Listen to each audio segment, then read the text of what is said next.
Fala, leitores da Bíblia! Hoje a gente vai continuar nossa leitura de Tessalonicenses, a primeira carta, e vamos ler o capítulo 4. Finalmente, irmãos, nós vos rogamos e exortamos no Senhor Jesus Cristo que, como de nós recebestes quanto à maneira por que deveis viver e agradar a Deus, e efetivamente estáis fazendo, continueis progredindo cada vez mais, porque estáis inteirados de quantas instruções vos demos da parte do Senhor Jesus.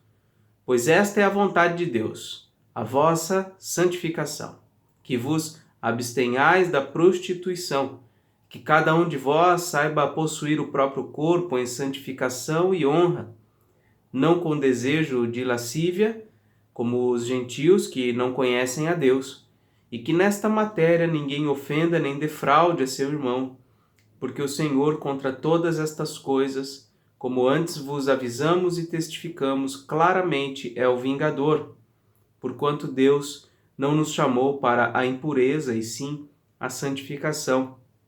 Dessarte, quem rejeita estas coisas, não rejeita o homem, e sim a Deus, que também vos dá o Espírito Santo. Nesses primeiros versos do capítulo 4, nós vemos Paulo exortando a igreja, encorajando a igreja a progredir na santificação.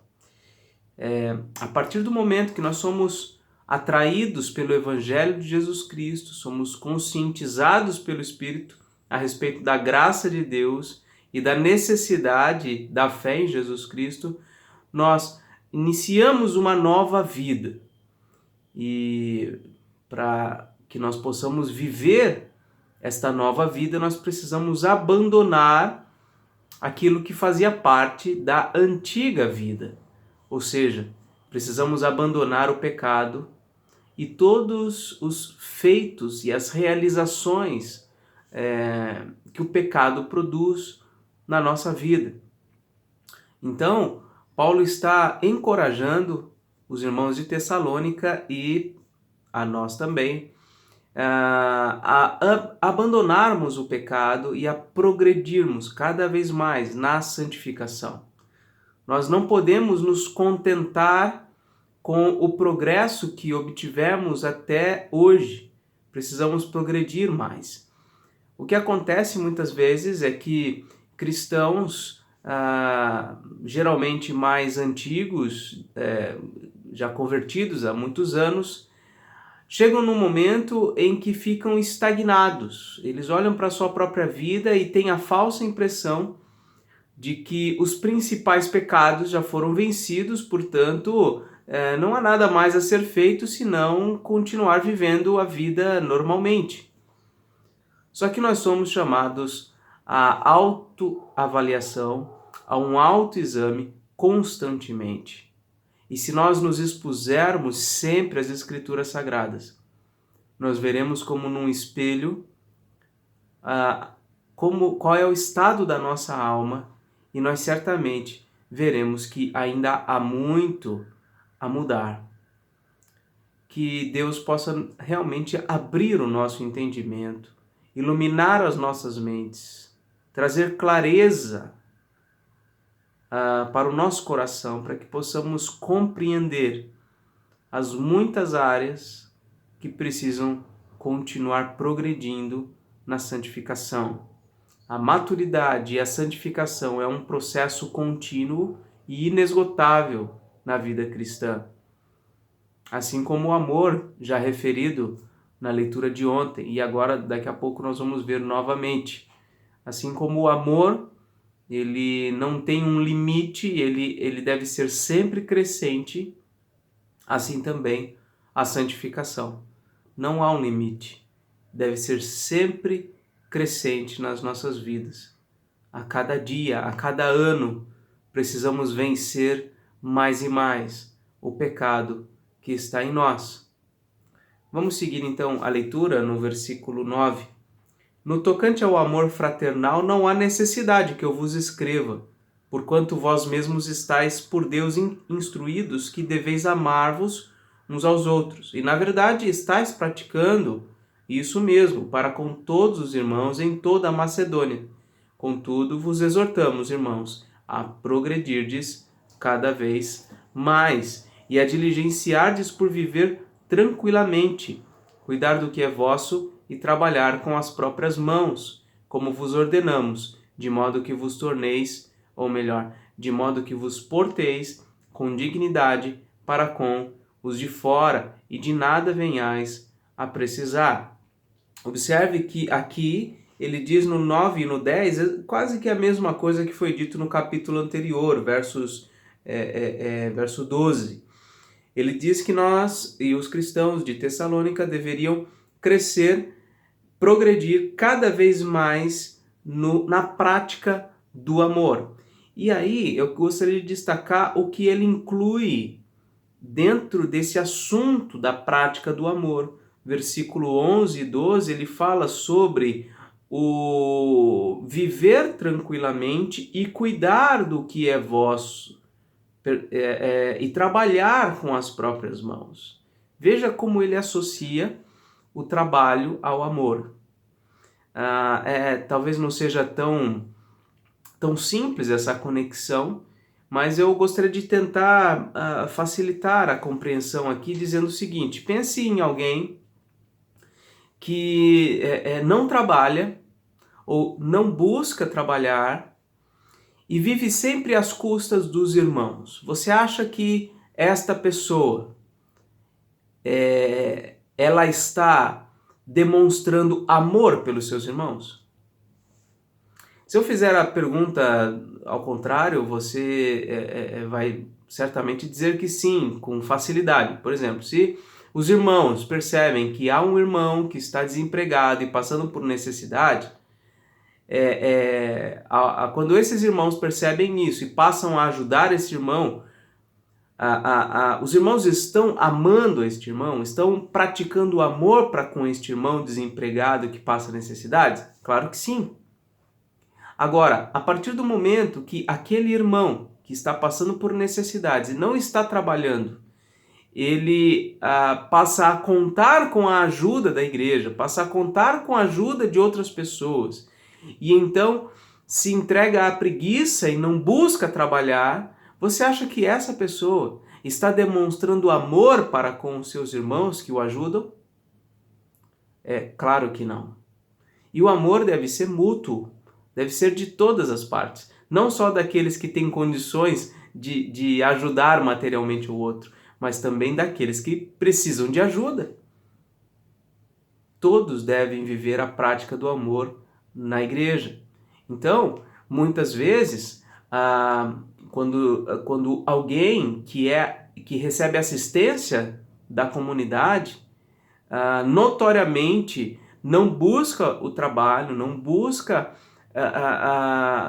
os recursos para a sua própria subsistência, confiado na assistência que recebe dos irmãos, sem dúvida é uma prática de amor da parte dos irmãos quando vão até esse irmão e confrontam esse irmão, trazendo a ele a consciência de que ele precisa trabalhar. E se isso perdurar, certamente a diminuição da assistência por parte da igreja, ou até mesmo o bloqueio, o encerramento da assistência por parte da igreja a este irmão, é uma prática de amor no sentido de que está contribuindo para que aquele irmão perceba a necessidade de trabalhar e com isso demonstrar amor por aqueles que o estão assistindo. Eu espero que tenha ficado um pouco mais claro com essa explicação. Mas o fato é que o amor incondicional, o amor bíblico, ele não mantém a pessoa amada na situação em que ela está vivendo, em pecado, cometendo falhas morais, éticas. Não.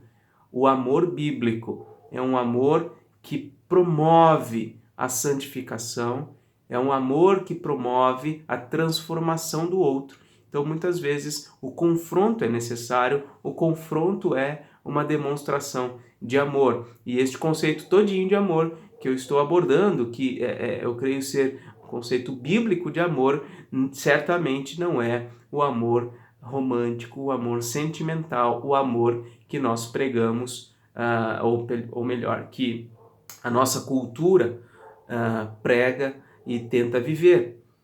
O confronto faz parte do amor cristão. E então a última parte do capítulo 4, versículo 13, diz assim: Não queremos, porém, irmãos, que sejais ignorantes com respeito aos que dormem, para não vos entristecerdes como os demais que não têm esperança. Pois se cremos que Jesus morreu e ressuscitou, assim também Deus, mediante Jesus, trará em sua companhia os que dormem. Ora, ainda vos declaramos, por palavra do Senhor, isto: nós, os vivos, os que ficarmos até a vinda do Senhor, de modo algum precederemos os que dormem. Porquanto o Senhor mesmo, dada a sua palavra de ordem, ouvida a voz do arcanjo e ressoada a trombeta de Deus, descerá dos céus, e os mortos em Cristo ressuscitarão primeiro. Depois nós, os vivos, os que ficarmos, seremos arrebatados juntamente com eles entre as nuvens, para o encontro do Senhor nos ares, e assim estaremos para sempre com o Senhor. Consolai-vos, pois, uns aos outros com essas palavras. Então, na comunidade cristã, além do progresso contínuo na santificação, além do progresso contínuo na prática do amor, deve haver também o consolo mútuo com a verdade da vinda do Senhor Jesus Cristo, com a verdade relativa ao estado daqueles que morreram em Cristo. E é isso que ele aborda nessa última parte do capítulo 4 e continuará, na verdade, no capítulo 5. Aqui nós vemos o conceito de que aqueles que morrem em Cristo, ou seja, morrem crendo, confiando em Jesus Cristo, eles estão com Cristo. E eles, no final da história, né, eles voltarão com Jesus Cristo. Né? Então, a comunidade dos vivos e a comunidade dos mortos em Cristo Jesus serão unidos novamente. Né? E isso é motivo de consolo para aqueles que ficam.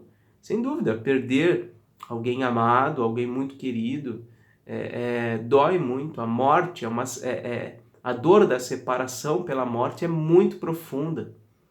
Mas quando nós sabemos que alguém morreu crendo no Senhor Jesus Cristo, confiando na sua graça e no seu sacrifício, nós somos confortados, consolados com o fato de que este nosso irmão ou familiar, ele está com Cristo e nada poderá separá-lo do seu amor.